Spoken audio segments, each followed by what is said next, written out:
Hi, I'm Ray and welcome to TinyTableGames. Thanks for clicking on the video. Like and subscribe if you haven't already, and join me on my journey as I play through all the games on my game shelf that I never have played and paint up all the miniatures that are still in need of painting.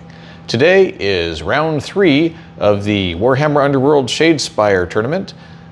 Today we've got more Stormcast Eternals, except this time they're being led by Farstrider versus some Fireslayer Dwarves, which looks suspiciously like, the old world dwarves, which is kind of nice. In any case, let's get to it.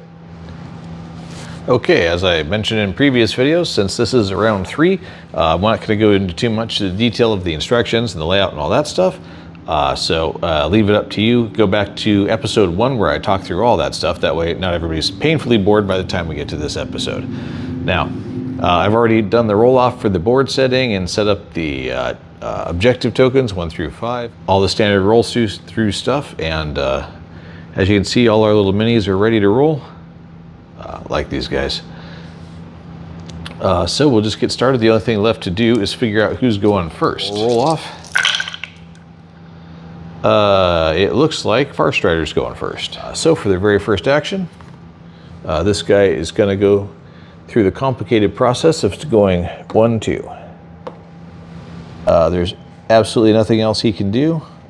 He does have a range 3 attack, which is why I put him here, just in case somebody charges over here, or he can do some backup or whatever. But that's pretty much it. Let's see, they don't have any glory tokens to do anything except, so it's just looking at ploys. Play this after an attack action, so it's a reaction one, and roll an extra defense dice if they're holding an objective next attack. Oh, it's useful, but not right now. So that brings us over to the dwarves' first action. And I think in their case, let's see, since it's assassinate, score this at the end of a phase if you played no ploy cards during the preceding action phase. We'll be able to score that immediately. So instead, I think we're going to focus on getting them to inspire, meaning they need to hold an objective token. So we'll have this guy just go 1.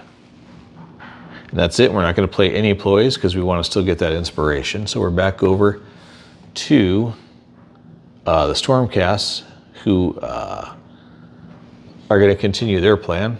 So he's just going to move to there and do nothing else. Back over to the dwarves, who he'll step to there and pretty much do nothing else. I don't think they, oh yeah, because they still want to get that point for not playing any ploys. So they're definitely done. Back over here, he's going to move there. And does he have any actual, because all of these guys, as you can tell, have crossbows, so he's definitely in range to make an attack. But if he charges,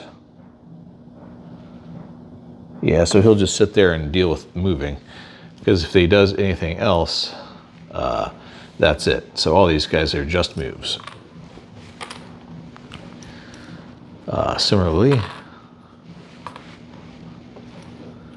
okay, so back to the dwarves, is we're going to move him that direction and have him sitting there comfortably waiting to go. Okay, so at the end of the action phase, since we've done a couple of action phases now, so he's inspired and he's inspired. So Tef Flamebeard, who's the leader, or not the leader, but looks impressive anyway, and Fuel Grimner, your mileage may vary, are both inspired.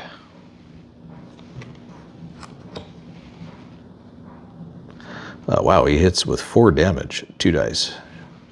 That was worth getting inspired for. And for the Stormcast last turn, we are going to have this guy take a shot. He can hit either of them. I guess he'll go for this guy, because that seems likely. And he has a range of 3, rolls 3 dice, and does 1 damage. So he's unlikely to take him out or anything, but it's worth a try. So 3 dice on swords for 1 damage. Nope, he got nothing. Okay, so that's that.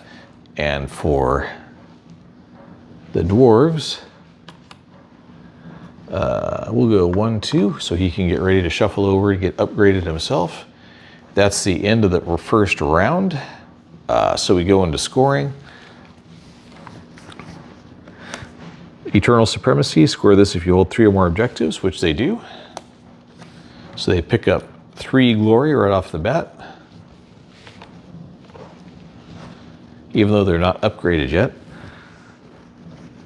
Let's see, Warband takes 2 or more out. No. Score this if all enemy fighters have been, nope. So neither of those things have occurred.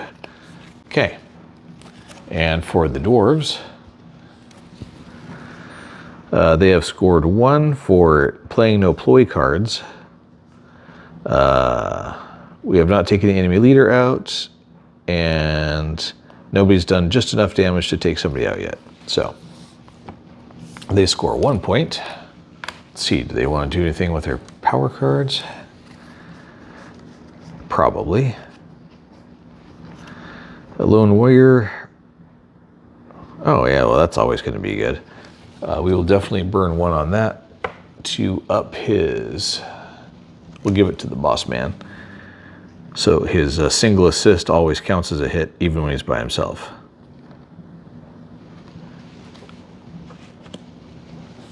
Over here, each time the fighter makes an attack action, you can reroll 1 die. Ooh, that's potent. Returning axe, that's a range 3, but on a critical hit, does 1 extra damage. And living wall, I think we'll go with being able to make rerolls, and we'll give it to the boss who hits with 4 damage when he hits. So his runes are activated. So the price is what, 2, 2, 3? Well, it does just upgrade his thing. So we'll just give it to him also to upgrade his hand weapon. So now, in addition to his shock axe or shock hand axe, he's now a flashing hand axe. So still range 1, still 2, but now it does 3 damage instead of 2. Initiative. So Farstrider gets 1, the dwarves get 0. So the Farstrider gets to go first or second this turn. I think they're going to go first. There. And he will be rolling 2 dice and causing 3 damage if he hits, and he hits on hammers or single assists. He gets 1 hammer. Okay, and this dwarf defends with 1 die, and he defends with shields. Or a crit. That'll do the job too. So he takes no damage. How's it feel, Stormcast? And back to the dwarves. And he is charged, so he's done. He is going to charge into Farstrider.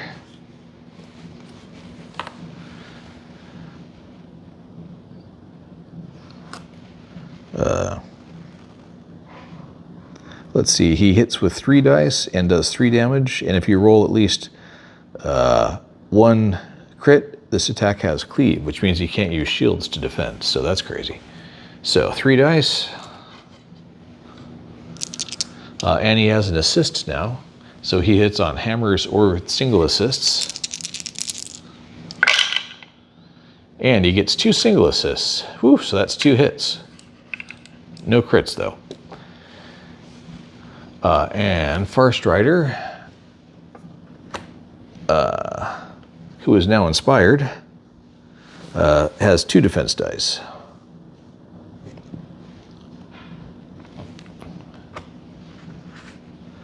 Both shields. So he needs to get 2 shields to stop the hit. And he doesn't, he gets 1. So that's 3 damage to Farstrider. He can take up to 4, so he's still okay. And we're back over to the Stormcasts, who are obviously going to go help out.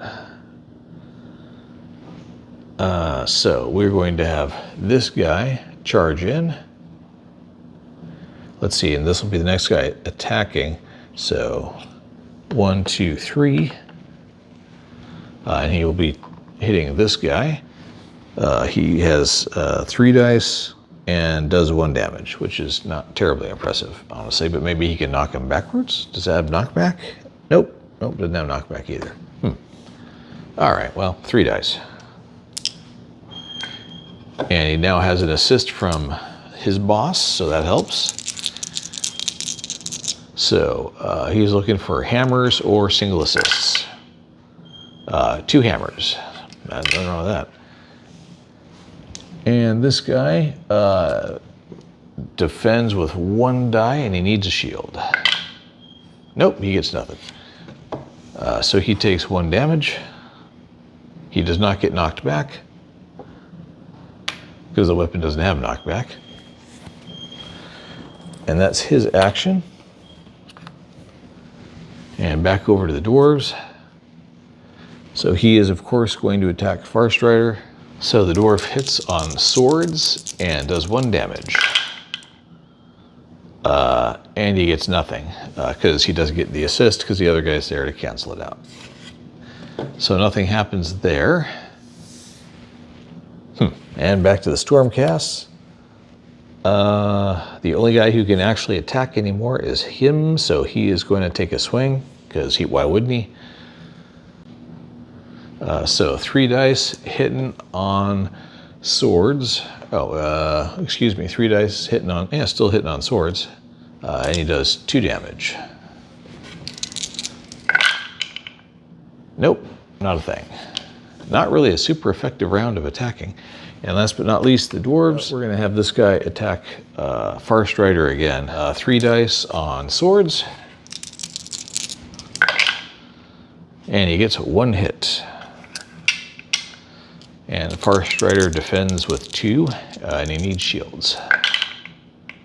Or crit and a shield, that'll do just fine too. Then we're already on to round 3. So for the Farstrider in group, yeah, I don't know that we're gonna knock everybody out in this 1 round, but who knows. And the answer is the Stormcast Eternals again. Right now they're ahead 3 glory to 1, so they stand to win if they can just keep this up.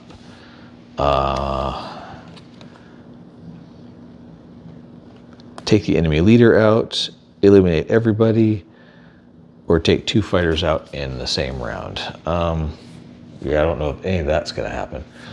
This guy is inspired now though, because he's all the way in. This guy is still not. So maybe we'll do that first.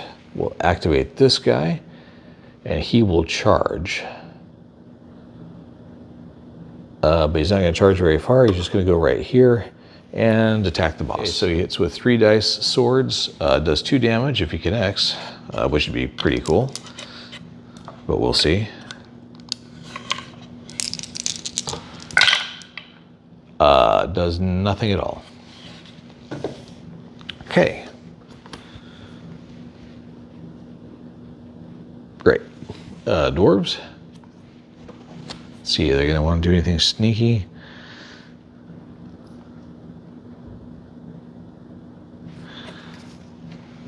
Don't think so. I think we're going to...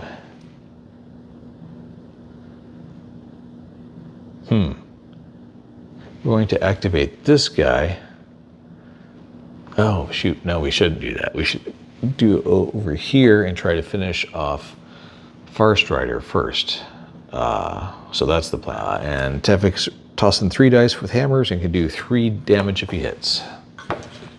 And he's aiming for good old Farstrider there. So looking for hammers. Whoops, and that's it. Gets 1 hammer and 1 crit. In defense, Farstrider needs to pick up 2 crits or a hammer and a crit.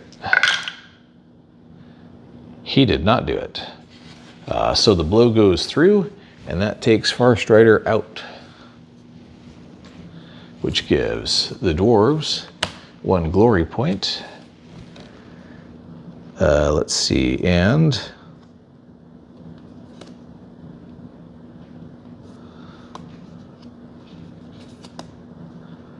In phase if they took the enemy leader out, so we will be scoring that one. And it's not exactly enough damage to take their target out because it'd be overkilled actually. So that's about that. But they will be scoring that one.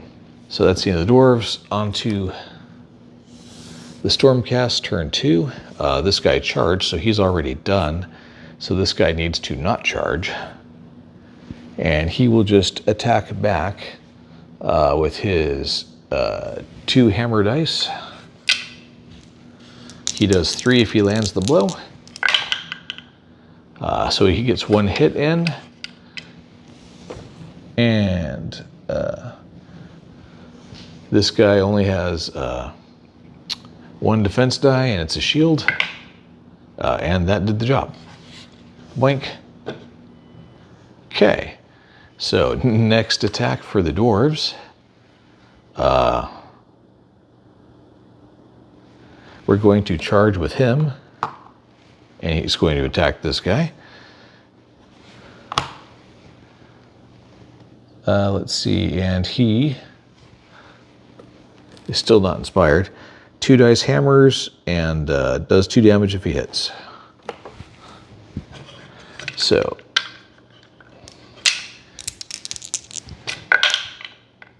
yep, 1 hit and 1 crit. And this guy defends with 1 die. Yep, that's the wrong die. There we go. So they tie for crits, but he gets 1 more hit in. So that means the hit blow still goes through, and he takes 3 points of damage. Back to the Stormcast, who still only have this 1 guy. Guess he's just going to stay right there and swing at that guy again, because if he runs over here, this guy can't attack anymore because he charged. So the threat's coming from here, and he can't get far enough over to support that, so he might as well just stay where he's at. Oh, this guy's now inspired, though, because he's been in there so long. You don't heal anymore, but it gives him 1 more defense die, so that's nice. Okay, so he is again going to swing away. 2 hammers, doing 3 if he hits.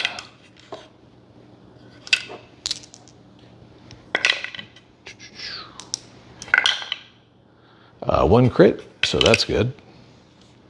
And that guy is still defending with just 1 die, so he needs to get a crit or he's going to get hit. And he did it.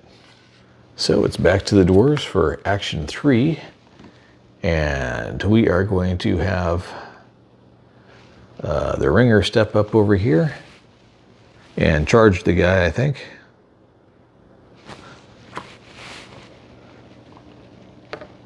If we want to be dramatic, we can go 1, 2, 3 that way. He swings with 3 dice, hitting with hammers and with single assists now. And if he connects with a crit, he can't defend with shields. So that's 1 critical to hit with, and he is defending with 2 dice.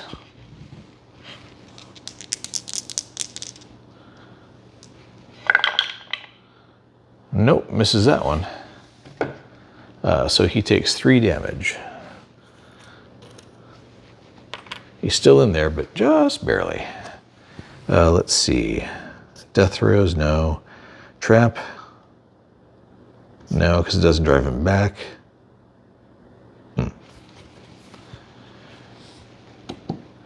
But we do put the charge thing on him. Okay, Stormcast, last action.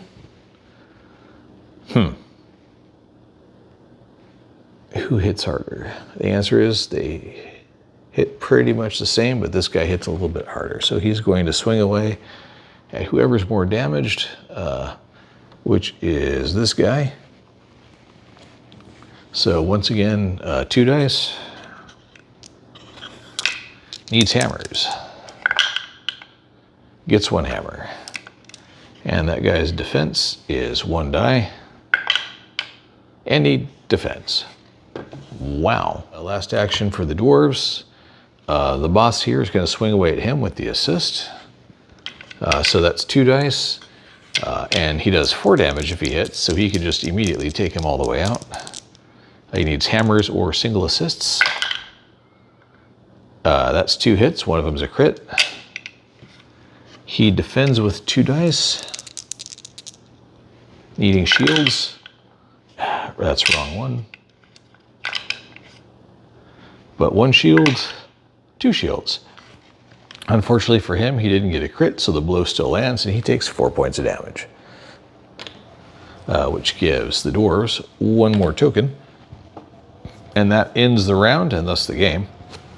So we go to end of round scoring. They do not hold objectives 1, 2, or 3, so that doesn't matter. They did score the assassination because they took out the boss this round, so that gives them 1. And precise use of force, nope, they didn't get that one right either. Over here, they did not take 2 enemy fighters out, they did not annihilate anybody, and they didn't take out the leader. All right, so in the end, the Stormcast score 3 glory points to the dwarves 4. So right there, that can show you that the games of Warhammer Underworlds, the old version or the new version, are very much controlled by the glory points you win, and less about just annihilating your opponent. You can actually have very little combat and either come out ahead or not, and just a decisive final round can decide everything just by 1 or 2 glory points.